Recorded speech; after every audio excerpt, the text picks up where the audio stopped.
Hello साथियों, मैं सौरभ कुमार सिंह और आपको बता दें कि शिक्षक बहाली के उन सारे मुद्दों पर जहां सरकार एक तरफ नौकरी देने की बात की रही है और दूसरी तरफ नौकरी छीनने का भी प्रयास चल रहा है।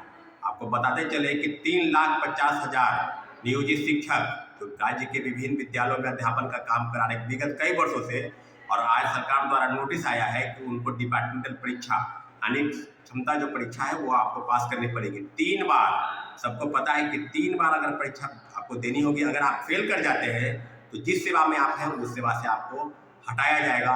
मुझे लगता है कि एनडीए की सरकार की एक बहुत ही गलत पहल है, जिससे कई लाखों नौकरी 3 लाख लगभग 4 लाख जो नियोजित शिक्षक है उनको नौकरी छीनने का प्रयास राज्य सरकार की इस नीति के तहत किया जा रहा है। तो मुझे लगता है कि किसी सवाल सरकार से है कि आपने जब बात किया था नियोजित शिक्षकों को नौकरी देने की बात और दूसरे तरफ नौकरी छीनने की बात की जा रही है, तो बिल्कुल स्पष्ट हो गया कि सरकार की दोहरी नीति।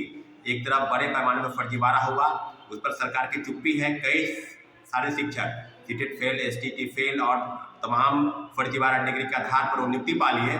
वहीं दूसरी तरफ जो लगभग 10 वर्षों से, 5 वर्षों से, 8 वर्षों से विभिन्न विद्यालयों में अध्यापन का काम करा रहे हैं, उन सारे नियोजित शिक्षकों के लिए एक काला कानून जैसा है। इसलिए माननीय मुख्यमंत्री जी से आग्रह करते हैं कि इस तरह के डिपार्टमेंटल परीक्षाएं जो समाप्त इसी महीने से शुरू होगी, फॉर्म अप्लाई करना होगा।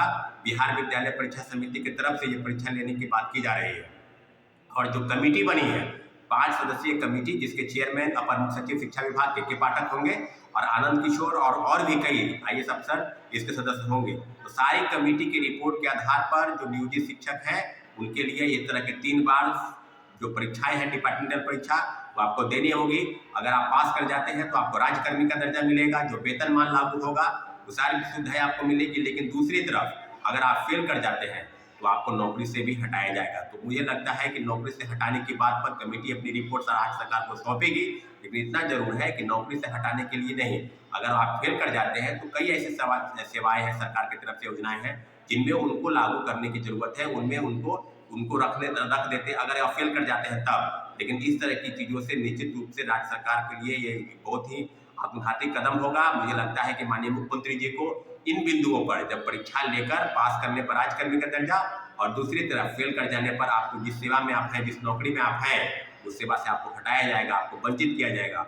तो लाखों करोड़ों परिवार के साथ, भविष्य के साथ इस तरह का खिलवाड़ बिल्कुल नहीं होना चाहिए। और आने वाले समय में जिस तरह की चीजें होंगी, इसके लिए भी जितने भी शिक्षक संघ के नेता हैं सबसे आग्रह है और हम लोगों की भी अपील है माननीय मुख्यमंत्री जी से कि एक शिक्षक संघ के नेताओं के साथ बातचीत होनी चाहिए। अगर आप बातचीत नहीं करते हैं तो जितने भी नियोजित शिक्षक हैं लगभग 4 लाख के आसपास, सबके लिए सड़क पर प्रोटेस्ट करने के अलावा दूसरा कोई विकल्प नहीं है।